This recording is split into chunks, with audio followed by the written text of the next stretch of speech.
বাংলাদেশের বেশিরভাগ মানুষ চিকিৎসার জন্য ভারত, থাইল্যান্ড ও সিঙ্গাপুরে যায়। ভারতে যাওয়ার সংখ্যা 90%-এরও বেশি। দেশের বাইরে চিকিৎসা নেওয়া অনেকের সামর্থ্য থাকার পরেও চিন্তিত থাকেন। আশা করি মুন বিডি টিভি চ্যানেলে আপনাদের অনেক প্রশ্নের উত্তর পাবেন। দেশের বাইরে যখন চিকিৎসার জন্য যাবেন তখন সবকিছু বুঝে শুনে যাওয়া উচিত। যেমন কোথায় কোন হাসপাতালে যাবেন, কিভাবে কোথায় যাবেন, যাওয়া ও থাকা, মেডিকেল অ্যাপয়েন্টমেন্ট, মেডিকেল ভিসা আবেদন করার আগে এসব ঠিক করা উচিত। তাহলে ভিসা পেতেও ঝামেলা থাকবে না। এজন্য আপনার যা যা করণীয়, প্রথমে হাসপাতাল ঠিক করুন এবং হাসপাতাল সম্বন্ধে জানুন। আসলে হাসপাতালটা আপনার চিকিৎসার জন্য ভালো কিনা।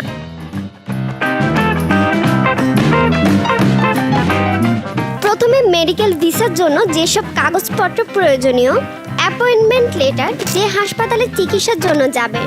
অ্যাপয়েন্টমেন্ট লেটার থাকলে মেডিকেল ভিসা 100% পাওয়ার সম্ভাবনা থাকে।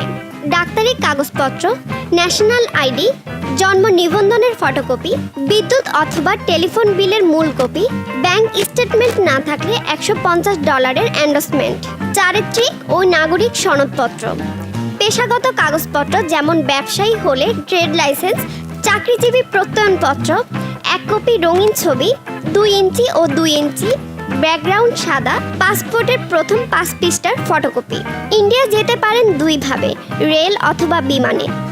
তবে বিমানে যেতে চাইলে অবশ্যই ডাক্তারের কাছ থেকে ফিটনেস সার্টিফিকেট লাগবে।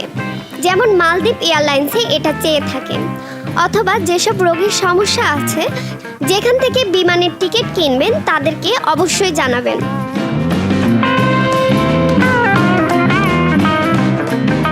যদি দিল্লি, চেন্নাই, বেঙ্গালুরু যেতে চান, রেলের আগাম টিকিট কেনা উচিত।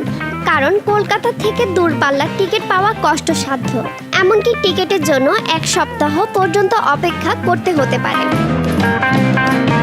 হাসপাতালের রিসিপশনে গিয়ে রেজিস্ট্রেশন করবেন। রেজিস্ট্রি করার পর নিকটবর্তী থানাতে গিয়ে রেজিস্ট্রি করতে হবে। মেডিকেল ভিসা পাওয়ার পর আগাম হাসপাতাল কর্তৃপক্ষের হাসপাতালে পৌঁছানোর দিন জানালে যাওয়ার পরের দিনই অ্যাপয়েন্টমেন্ট পেয়ে যাবেন।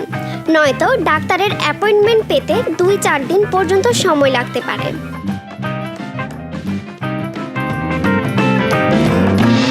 কোথায় গিয়ে থাকবেন? হাসপাতালের আশেপাশে বিভিন্ন ধরনের হোটেল পাবেন, যেগুলোর দাম হতে পারে 500 টাকা থেকে তার বেশি। যদি নিজে রান্না করে খেতে চান, এই রকম হোটেলও পাবেন। কিছু হাসপাতালে নিজস্ব আবাসন ব্যবস্থা আছে রোগী এবং রোগীর স্বজনদের জন্য।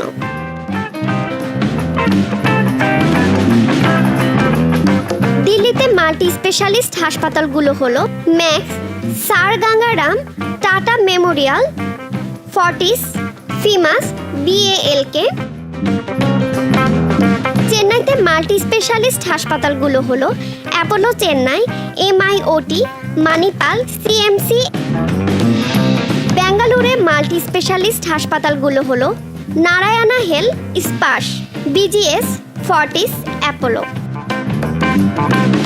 কলকাতায় মাল্টি স্পেশালিস্ট হাসপাতালগুলো হলো Apollo multi specialist hospital, Tata memorial, Fortis, Narayana health, peerless.